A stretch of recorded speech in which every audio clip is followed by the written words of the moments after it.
सूर्यास्त के बाद का सन्नाटा। राजस्थान के अलवर जिले की अरावली पहाड़ियों की गोद में बसा भानगढ़ का किला दिन के उजाले में जितना भव्य और पुरातात्विक नजर आता है, सूरज ढलते ही उसका वो मुखौटा उतर जाता है। भारतीय पुरातत्व सर्वेक्षण का वो पुराना पीला पड़ चुका बोर्ड साफ साफ चेतावनी देता है कि सूर्यास्त के बाद और सूर्योदय से पहले इस किले की सीमा में प्रवेश करना सख्त मना है। लेकिन आरव के लिए यह बोर्ड किसी नियम की किताब नहीं, बल्कि अपनी जिंदगी के सबसे बड़े सच तक पहुंचने का इकलौता रास्ता था। आरव पेशे से एक साउंड इंजीनियर और खोजी पॉडकास्टर था, जो दुनिया भर की अनसुनी और डरावनी आवाजों को अपने संवेदनशील माइक्रोफोन में कैद करता था। मगर इस बार मामला सिर्फ किसी भूतिया जगह की रिकॉर्डिंग का नहीं था। इस बार मामला बेहद निजी और दर्दनाक था। ठीक 3 महीने पहले आरव की छोटी बहन अनन्या, जो एक इतिहास की छात्रा थी, भानगढ़ के इतिहास पर रिसर्च करने आई थी और यहीं से रहस्यमयी हालातों में लापता हो गई थी। पुलिस ने अपनी फाइलें बंद कर दी थी। स्थानीय लोगों ने कह दिया था कि जो रात को यहाँ रुकता है वो कभी वापस नहीं आता, लेकिन आरव का दिल यह मानने को तैयार नहीं था। उसे अपनी बहन के कमरे से उसका वो पुराना डिजिटल ऑडियो रिकॉर्डर मिला था, जिसमें भानगढ़ की आखिरी रात की एक धुंधली सी क्लिप रिकॉर्ड थी। उस क्लिप में अनन्या की घबराई हुई सांसें थीं और पृष्ठभूमि में एक बेहद दर्दनाक, रूह को कंपा देने वाली किसी औरत के रोने की आवाज थी, जिसके साथ घुंघरू की छनक मिक्स हो रही थी। आरव ने ठान लिया था कि वो उस आवाज के पीछे छिपे दर्द और खौफ को ढूंढ कर रहेगा, चाहे इसके लिए उसे मौत के मुंह में ही क्यों न उतरना पड़े। शाम के ठीक 5:45 हो रहे थे। आसमान में सूरज धीरे धीरे पहाड़ियों के पीछे डूब रहा था, मानो वो भी इस जगह को उसके असली मालिक के हवाले करके भाग जाना चाहता हो। किले के मुख्य द्वार, जिसे हनुमान पोल कहा जाता है, के पास मौजूद सुरक्षाकर्मी पर्यटकों को बाहर खदेड़ने में व्यस्त थे। आरव ने अपनी योजना के मुताबिक पहले ही किले के भीतर मौजूद नर्तकी की हवेली के खंडहरों के पीछे एक सनकरे अंधेरे तहखाने जैसी जगह ढूंढ ली थी। उसने अपने भारी भरकम बैग को, जिसमें उसके सबसे advance parabolic microphone, headphone, infrared कैमरे और साउंड एम्पलीफायर रखे थे, अपनी पीठ पर कस लिया। जैसे ही सुरक्षा कर्मियों की नजरें दूसरी तरफ घूमी, आरव बड़ी फुर्ती से उस टूटी हुई दीवार की ओट में छुपा और उस सीलन भरे घने अंधेरे तहखाने के भीतर बैठ गया। उसने अपनी सांसों को काबू में किया और दिल की धड़कनों को शांत करने की कोशिश की। बाहर धीरे धीरे शोर कम होने लगा था। गाड़ियों के स्टार्ट होने की आवाजें, गाइडों की आवाजें और इंसानी चहल पहल धीरे धीरे फीकी पड़ती गई और फिर एक ऐसा सन्नाटा छा गया जो अमूमन श्मशानों में भी देखने को नहीं मिलता। ये सन्नाटा खाली नहीं था, बल्कि ऐसा लग रहा था मानो हवा में कोई भारी दबाव आ गया हो, जो आरव के कानों के पर्दों पर अजीब सा प्रेशर बना रहा था। आरव ने घड़ी देखी, रात के ठीक 7 बज चुके थे। सरकारी नियमों के मुताबिक अब भानगढ़ पूरी तरह से रूहों के कब्जे में था। उसने जेब से अपनी बहन अनन्या की एक छोटी सी तस्वीर निकाली, जिस पर उसकी उंगलियां कांप रही थी। उसने तस्वीर को चूमा और बुदबुदाया कि अनन्या, मैं तुम्हें वापस लेने आया हूँ, या फिर मैं भी इसी अंधेरे का हिस्सा बन जाऊंगा। आरव ने अपने बैग से कीबोर्ड लाइट जलाई और अपने हेडफोन कान पर लगा लिए। उसने पैराबोलिक माइक्रोफोन को ऑन किया और उसे तहखाने के मुहाने की तरफ घुमा दिया। हेडफोन पहनते ही बाहरी दुनिया की बारीक से बारीक आवाज भी उसके कानों में चीखने लगी। सूखी पत्तियों का हवा से टकराना, दूर कहीं किसी सियार का रोना और किले की दीवारों से छनकर आती हवा की सरसराहट। आरव ने डेसिबल लेवल को एडजस्ट किया। अगले 1 घंटे तक कुछ नहीं हुआ, सिवाय बढ़ते हुए सन्नाटे और एक अजीब सी बदबू के। वो बदबू किसी मरे हुए जानवर की नहीं थी, बल्कि ऐसी थी जैसे सदियों पुरानी कोई चीज सड़ रही हो, जैसे कोई पुरानी लाश मिट्टी से बाहर आने की छटपटाहट में हो। रात के 8:15 बजे आरव के हेडफोन में एक अजीब सा डिस्टॉर्शन घर्षण पैदा हुआ। सफेद शोर, व्हाइट नॉइज की फ्रीक्वेंसी अचानक ऊपर नीचे होने लगी। आरव चौंक गया। उसने रिकॉर्डिंग मीटर की तरफ देखा, सुई लाल निशान को छू रही थी। इसका मतलब था कि आसपास कोई ऐसी ऊर्जा थी जो सामान्य नहीं थी। अचानक उसे लगा कि हवा का तापमान कई डिग्री गिर गया है। उसकी फूंक से भाप निकलने लगी थी। तभी उसके हेडफोन में एक बेहद धीमी आवाज गूंजी, हाँ, कहाँ हो। आरव के रोंगटे खड़े हो गए। यह आवाज किसी बूढ़े इंसान की नहीं थी, यह एक औरत की आवाज थी, जो इतनी धीमी थी मानो हवा के झोंके के साथ तैरती हुई आ रही हो। उसने माइक्रोफोन की दिशा बदली और किले के मुख्य प्रांगण की तरफ फोकस किया। जैसे ही उसने फोकस बदला, हेडफोन में आ रही आवाज साफ होने लगी। वह कोई बात नहीं कर रही थी, बल्कि वो एक दर्दनाक सिसकी थी। एक ऐसी औरत के रोने की आवाज जिसका सब कुछ लूट चुका हो। उस रोने में इतना दर्द था कि आरव की आंखों में बिना किसी वजह के आंसू आ गए। उसे लगा जैसे कोई उसके दिल को भीतर से निचोड़ रहा हो। हॉरर और इमोशन का यह ऐसा मिश्रण था कि आरव डरने के बजाय उस दर्द की गहराई में डूबने लगा। उसे अपनी बहन अनन्या का चेहरा याद आया, जब वो बचपन में डरकर उससे लिपट जाती थी। क्या अनन्या भी इसी तरह रोई होगी जब वो गायब हुई थी? इसी विचार के आते ही आरव का डर गुस्से और हौसले में बदल गया। उसने अपना कैमरा हाथ में लिया, जिसमें नाइट विजन ऑन था, और धीरे से तहखाने से बाहर निकल आया। बाहर चांदनी रात थी, लेकिन भानगढ़ के खंडहरों पर वो चांदनी भी काली नजर आ रही थी।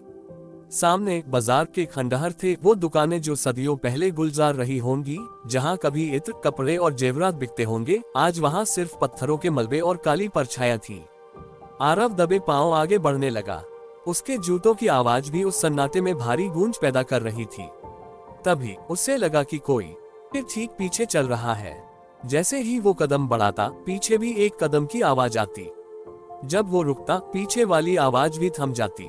आरव ने झटके से पीछे घूमकर कैमरे का इंफ्रारेड लेंस घुमाया, लेकिन वहां कोई नहीं था, सिर्फ पत्थरों की बेजान दीवारें थीं।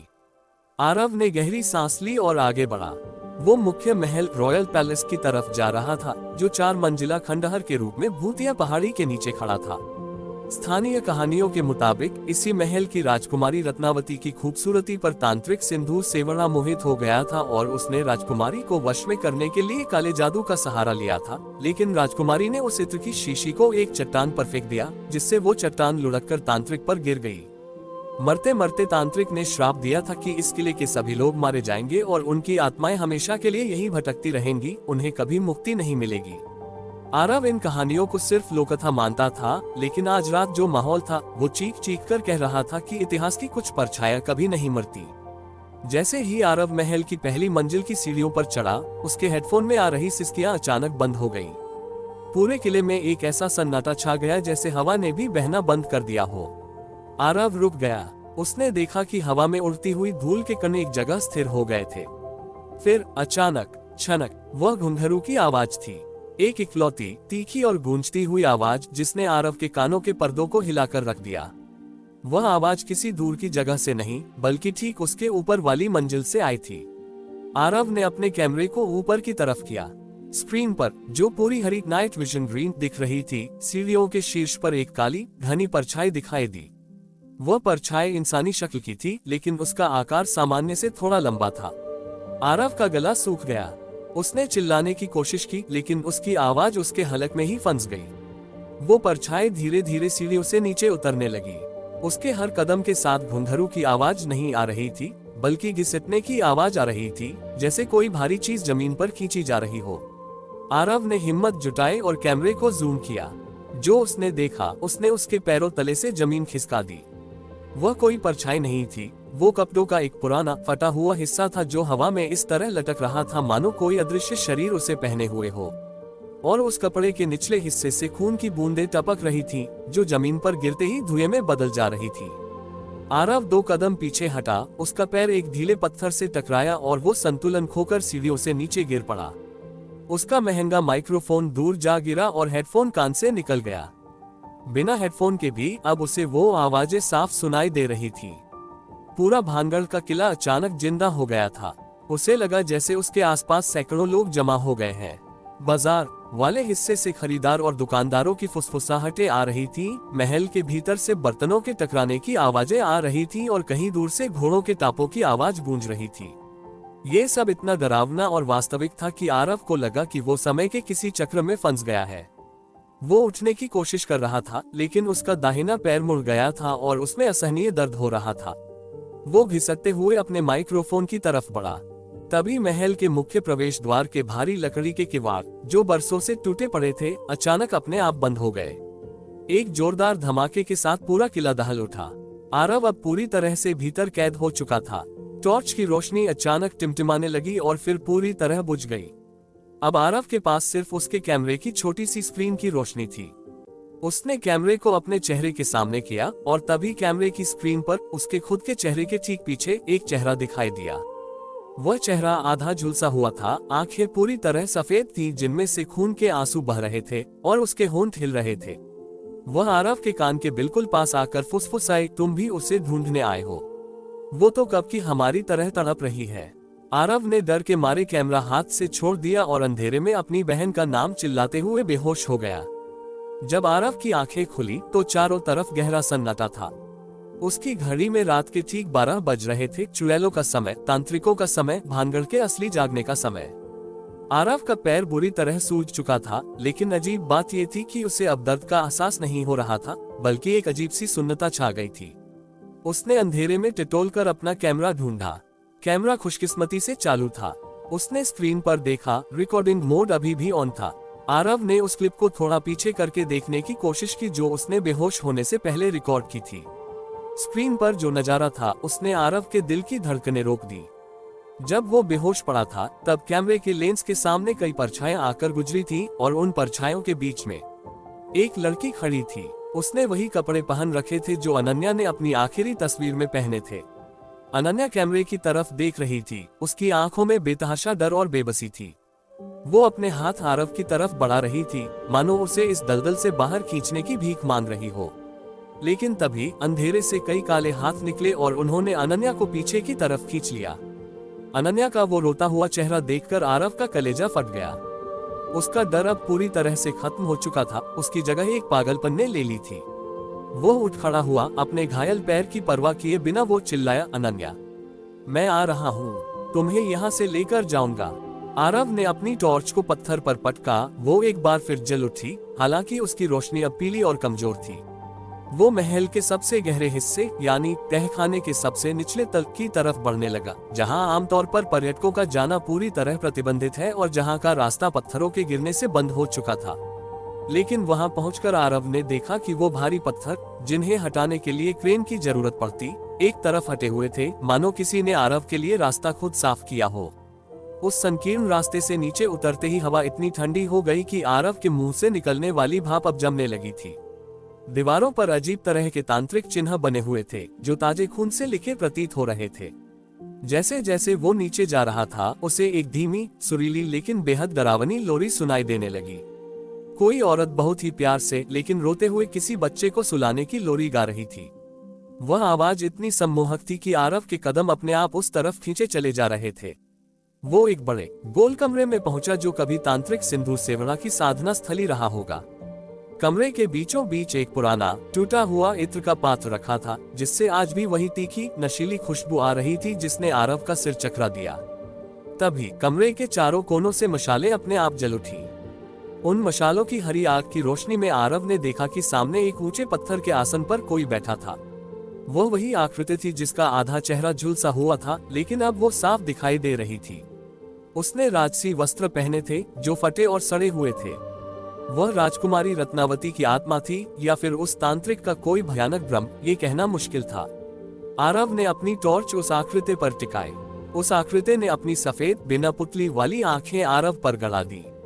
उसकी आवाज इस बार आरव के कानों में नहीं, सीधे उसके दिमाग में गूंजी, तुम अपनी बहन को मुक्त कराने आए हो ना? लेकिन यहाँ जो आता है वो इस साम्राज्य का दास बन जाता है।